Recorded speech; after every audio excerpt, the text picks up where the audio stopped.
之前係好驚結婚，好驚，好驚，因為我覺得哇，攞你命嘅服務，即係我哋講嘅結婚就係其實唔係佢個小朋友又有責任，佢個家庭老婆都有責任。咁肯定係啦。咁你講真，如果你結咗婚一樣係咁樣生活，咁結嚟做咩啫？係啊，但係我都好衰嘅，點解咧？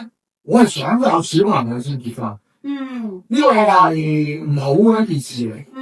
但係可能我係希望有小朋友。咁同我之前一樣搞麵包。咁冇辦法喎，因為你去到嗰個位，嗱，因為係啊，你個年紀同個思想。係想有一個不倫嘅 BB 啊。送嚟啱喎，所以係仔真係送喎。係啊，跟住我怕我好中意送，好旺喎。係啊，因為好中意李小龍啊嘛。咁我喺呢個生一個龍仔。李小龍呢個唔係送喎。係唔係？李小龍一年嘅。都係送喎㗎。李小龍都係送喎。